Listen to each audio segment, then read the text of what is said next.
नमस्कार दोस्तों, आज की क्लास में हम देखेंगे रोल एक्ट। जिसे गांधी जी ने काला कानून कहा था, यह आधुनिक भारत का इतिहास का ये एक टॉपिक रहेगा। ठीक। रोल एक्ट कब आया था? मार्च 1919। ठीक, 19 मार्च 1919 को रोल एक्ट आया था। ये कौन लेकर आया था? Sir Sidney Rowlatt act.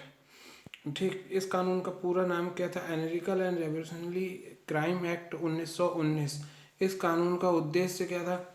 इस कानून का उद्देश्य था क्रांति को दबाने के लिए, यानी कि जो क्रांतियां उस समय चल रही थी इंडिया में, उनके दमन के लिए, मतलब उनको दबाने के लिए, ताकि क्रांति आगे ना बढ़े। गांधी जी ने इस कानून को काला कानून कहा था।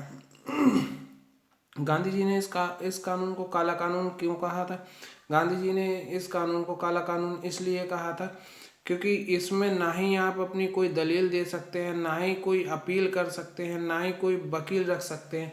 यानी कि जैसे हम लोग देखते हैं, जैसे अगर कोई व्यक्ति बिना हेलमेट के गाड़ी लेकर बाहर निकलता है, उसे पुलिस पकड़ लेती है, तो उसमें वो ना ही अपनी दलील रख सकता है, ना ही वो वकील कर सकता है कोई कि हम जो है हेलमेट लेके निकले थे, मतलब हेलमेट लगाए हुए थे या नहीं थे लगाए हुए, मतलब अपनी कोई भी अपनी तरफ से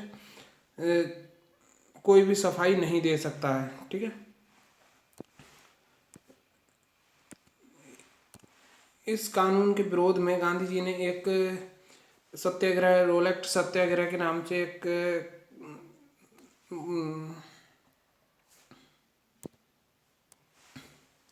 आंदोलन चालू करा था।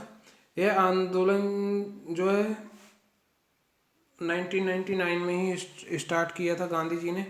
अब गांधी जी ने इसका जो है सत्याग्रह को जब चलाया था, तो अलग अलग डिस्ट्रिक्ट में, मतलब जिलों में, या मतलब कुछ कुछ भागों में एक लीडर बनाया गया था, जो अलग अलग जगहों पर जो है इस क्रांति को या इस सत्याग्रह को जो है लागू कर सके।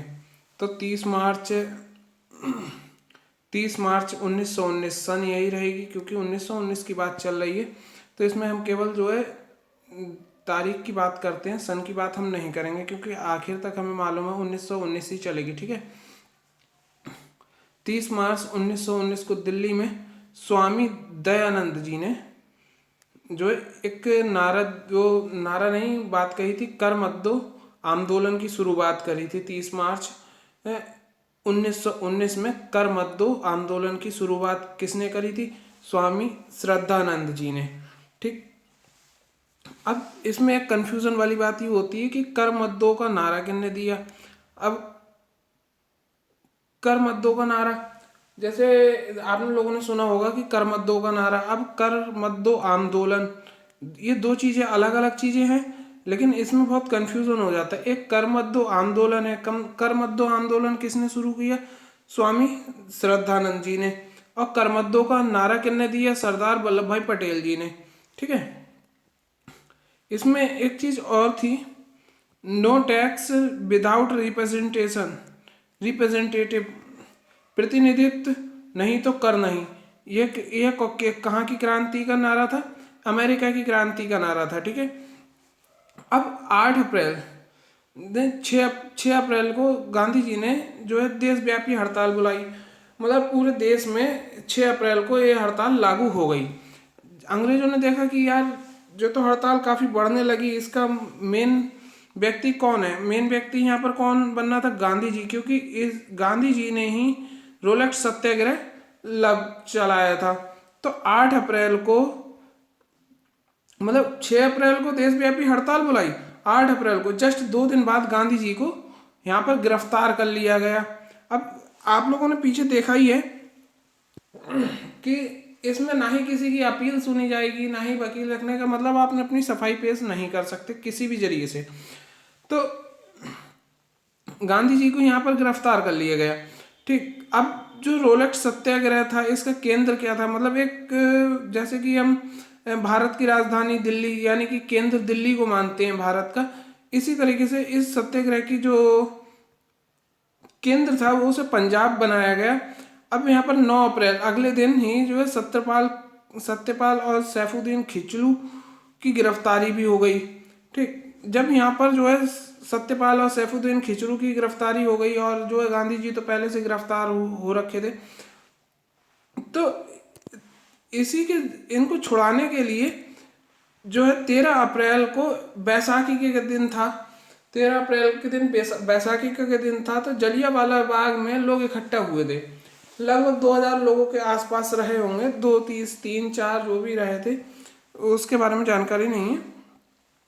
तो कहाँ पर इकट्ठे हुए थे? जलियांवाला बाग में शांतिपूर्ण ढंग से प्रदर्शन कर रहे थे। जब शांतिपूर्ण ढंग से प्रदर्शन कर रहे थे तो यह बात जो है पता चली किसे? भारत का वायसराय वायसराय चार्ल्स चेम्सफोर्ड उस समय, जैसे आप इस समय प्रेजेंट टाइम में राष्ट्रपति होता है, उस समय भारत का वायसराय यानी राष्ट्रपति बोल सकते हैं। कौन था? चेम्सफोर्ड, जो भारत का वायसराय था। इसने ऑर्डर दिया पंजाब के लेफ्टिनेंट गवर्नर को। पंजाब का लेफ्टिनेंट गवर्नर यानी कि जैसे बोल सकते हैं हम सीएम, चीफ मिनिस्टर, सीएम बोलते हैं। जैसे अलग अलग प्रदेश में अलग अलग सीएम होते हैं, जैसे यूपी के योगी आदित्यनाथ जी हैं, उसी तरह पंजाब का, क्योंकि क्रांति तो पंजाब से स्टार्ट हुई थी, केंद्र पंजाब को बनाया गया था। तो पंजाब में पंजाब का जो लेफ्टिनेंट गवर्नर था ओडायर को आदेश दिया गया गोली चलवाने का। तो उस समय अमृतसर, अब एक चीज देखना यहाँ पर, पंजाब में जो घटना हुई थी ये जलियांवाला बाग हत्याकांड, तो मतलब जलियांवाला बाग हम लोग देखेंगे कहाँ पर स्थित है, पंजाब के अमृतसर में स्थित है। ठीक है, अमृतसर का सेनापति उस समय था ओडायर ने आदेश किसे दिया? भाई ओडायर तो गोली चलाने जाएगा नहीं वहां पर, तो वो किसी न किसी को सेना को या पुलिस को जो है आदेश देगा। तो अमृतसर का सेनापति था उस समय आर डायर, तो आर डायर को गोली चलाने का आदेश दिया गया। तो सेना की जो रेजिमेंट वहां पर गई थी, गोरखा रेजिमेंट, सेना की गोरखा रेजिमेंट ने जाकर वहां पर गोलियां चलाई। अब इस सबके बीच में एक नाम और निकल के आता, हंसराज। अब हंसराज कौन था? हंसराज भारत का एक गद्दार था जिसने सारी सूचनाएं ले जाकर चेम्सफोर्ड को दे दी कि मतलब इस तरह से इस टाइप से ये सत्याग्रह आंदोलन चल रहा है और इसके प्रदर्शन में और इन लोगों को छुड़ाने के लिए जलियांवाला बाग में लोग इकट्ठा हुए हैं। तो जब भारत के वायसराय चेम्सफोर्ड को पता चला तो उसने आदेश किसे दिए? चेम्सफोर्ड ने ओडायर को। ओडायर ने किसे दिया? आर डायर को। आर डायर ने किसे आदेश दिया गोली चलाने का? गोरखा रेजिमेंट ने। तो गोली किसने चलाई यहाँ पर हम लोग देखेंगे? गोरखा रेजिमेंट ने। आदेश किसने दिया गोली चलाने का? ओडायर ने। ठीक, चेम्सफोर्ड जो उस समय आदेश तो वैसे चेम्सफोर्ड ने ही दिया था, लेकिन जो ऊपर का अधिकारी होता है उसको इतने मायने नहीं दिए जाते हैं। ठीक है, चलते हैं आगे। अब यहाँ पर जो है हत्याकांड, जब यह जो है हत्याकांड हुआ था तब इसमें लगभग जो है 1600 लोगों की मृत्यु हुई थी। कितने लोगों की? लगभग 1600 लोगों की इसमें मृत्यु हुई थी।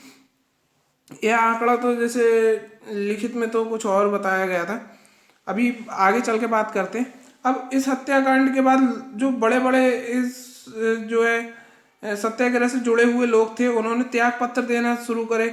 शंकर नारायण वायसराय पद से इस्तीफा दे दिया इन्होंने।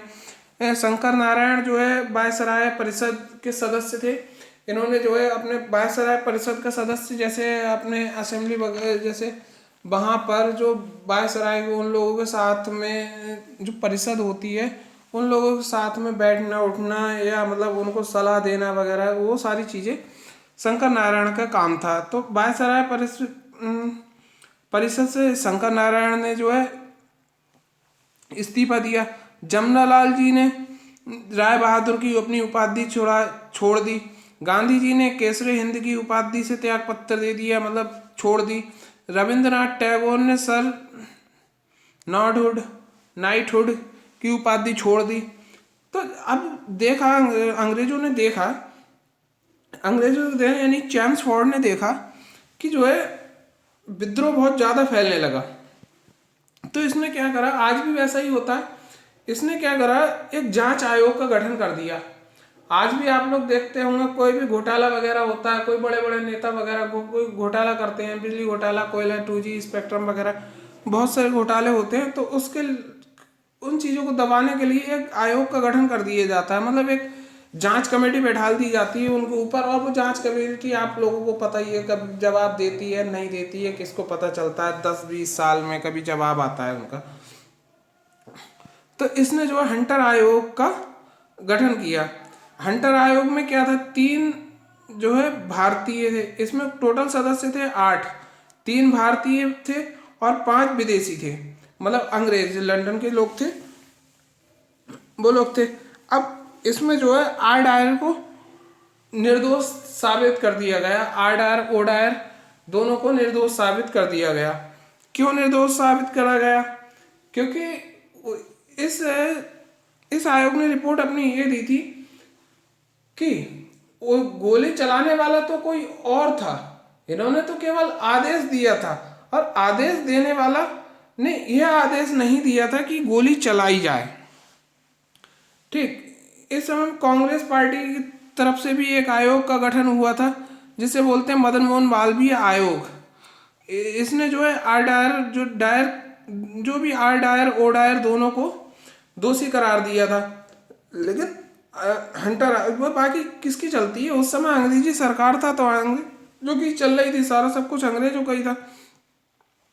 तो डायर को निर्दोष, ओ डायर आर डायर जो भी है उन्हें जो है निर्दोष साबित कर दिया गया।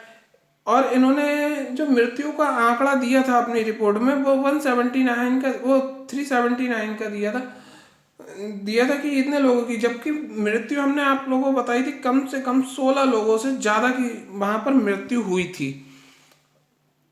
वहाँ पर गेट भी एक ही था, जलियांवाला बाग जहाँ था वहाँ पर गेट एक ही था, एक गेट के सामने खड़े हो गए पूरी बटालियन जाकर, और जो है उन्होंने धाड़ धाड़ धाड़ धाड़ गोली चलाना शुरू कर दिए।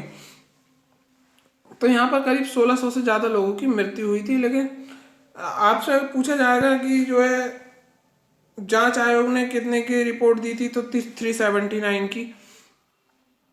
ठीक, चलते हैं आगे। अब इस बीच एक चीज और, एक व्यक्ति इस पूरी सारी घटनाओं को देख रहा था, उसका नाम था ऊधम सिंह। ऊधम सिंह बहुत खतरनाक आदमी था।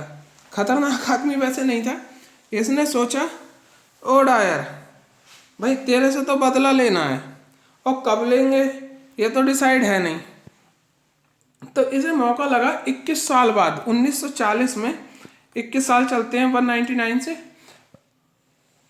वो 199 कह रहा हूँ, 1919 से 1990 से 21 साल बनते, 21 साल बाद लंदन के कॉनेक्स हॉल जो भी है यार,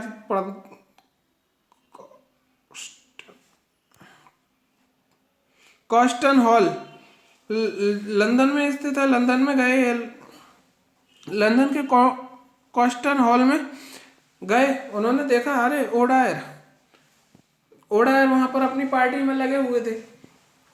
हॉल में किसी से पूछा है भाई, हाँ कहाँ है ओ डायर जी, बोले वो है, बोले हाँ भाई ओ डायर जी तुम ही हो, दाएं दाएं गोलियां मारी, खत्म कहानी। 21 साल बाद इन्होंने ओ डायर से अपना बदला ले लिया। ठीक, यहाँ पर लंदन में उनको फांसी की सजा दी गई, मतलब गिरफ्तार भी कर लिया गया। अब भाई किसी के यहाँ जाके किसी को मारोगे तो भाई जाहिर सी बात है गिरफ्तारी भी होगी और फांसी वासी, और जो भी मतलब वहाँ के सजा के कानून होंगे वो उन्हें निपटाने पड़ेंगे। लेकिन हाँ, इसने करा बहुत अच्छा ऊधम सिंह ने, जो भी किया कि उसको मार दिया, पूरा बदला इसने ले लिया। ठीक है, ये टॉपिक हमारा यहीं पर ख़त्म होता है रोलेक्ट एक्ट का। अगर वीडियो अच्छा लगा हो तो लाइक और सब्सक्राइब, चैनल को सब्सक्राइब करें और वीडियो को लाइक करें। और अगर आपको इससे जुड़े हुए किसी भी क्वेश्चन में कोई कन्फ्यूज़न हो, वीडियो में कहीं कोई कन्फ्यूज़न आती हो, कोई टॉपिक नहीं समझ में आता हो, तो आप कमेंट्स कर सकते हैं, उसका जवाब आपको जल्द ही दिया जाएगा।